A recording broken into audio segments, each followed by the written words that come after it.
A ceasefire was supposed to bring silence to Lebanon. It hasn't. On April 17th, the United States brokered a ceasefire between Israel and Lebanon, an agreement designed to stop the killing, to quiet the skies over southern villages, to give a war-weary country room to breathe. Lebanese President Joseph Aoun welcomed it. The international community watched with cautious hope. But on the ground, the strikes never really stopped. Israeli attacks have continued on a daily basis since that agreement was signed. Towns across southern Lebanon, Haruf, Tul, Nabatea, Qana have been hit repeatedly. Residential buildings, family homes, a civil defense center, even ambulances. Lebanon's national news agency reports that in a single day last week, more than 30 people were killed in what officials are calling clear violations of the ceasefire. And the ones paying the heaviest price are children.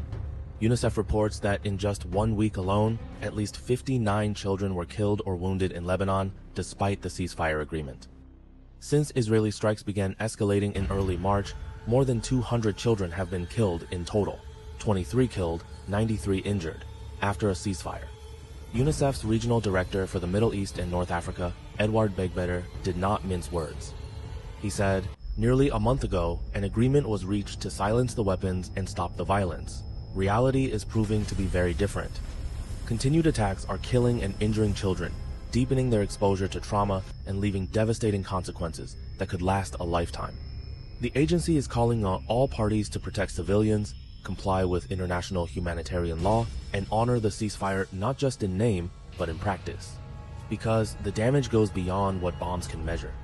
An estimated 770,000 Lebanese children are currently living in what UNICEF describes as heightened distress, the result of repeated exposure to violence, loss, and displacement. Mental health services are stretched thin or non-existent in many affected areas. Without urgent support, experts warn these children face a serious risk of developing chronic, lifelong psychological trauma. More than 1.6 million people, roughly 1 in 5 Lebanese, have been displaced from their homes since March, entire communities uprooted, entire childhoods interrupted. Meanwhile, diplomatic efforts continue. A third round of U.S. mediated talks between Israel and Lebanon concluded in Washington on Thursday and Friday.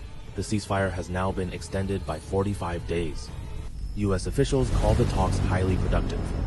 But in southern Lebanon, as negotiators exchanged words in Washington, the strikes continued.